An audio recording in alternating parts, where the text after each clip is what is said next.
For my MARE of EASTTOWN cocktail, I was just going to be glib and open up a Yeungling and just slide it in front of the camera and tell you that's the perfect drink for something based outside of Philadelphia, which it is.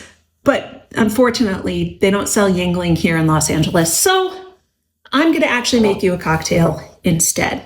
This is a classic pre-prohibition cocktail that was made for the first time in the Bellevue-Stratford Hotel in Philadelphia, called the Clover Club cocktail, which is a tongue twister to try to say, but here on Silver Screen Sleuths, I'm totally used to that. It's not just dumping things in a glass like last week. So we're going to get right to it. This is from the 1880s, believe it or not, and it fell almost entirely out of fashion by 1910. So there was really no long-lived love for the Clover Club, but it came back during the 2010 sort of like prohibition speakeasy craft cocktail thing. There's a bar called the Clover Club in Brooklyn that's super hip, but we're going to start with 2 ounces of dry gin. You've noticed that my 2 ounces of gin go into a shaker with no ice. Leave that ice out until later. Then we need a half an ounce of dried vermouth to your shaker with no ice. Half an ounce of fresh squeezed lemon juice if you got it.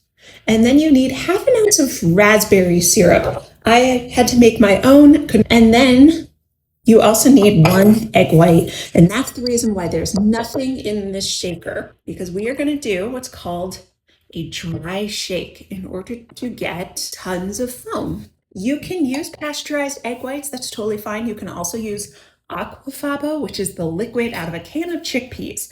It does taste lightly like chickpea, so just as a heads up. Sure. So now we're gonna shake this up until it gets nice and foamy, and that's called a dry shake because there's no ice in it. Let's give it a go. This is a very similar thing that you do for sour drinks, like a whiskey sour, pisco sour. Very, very common technique.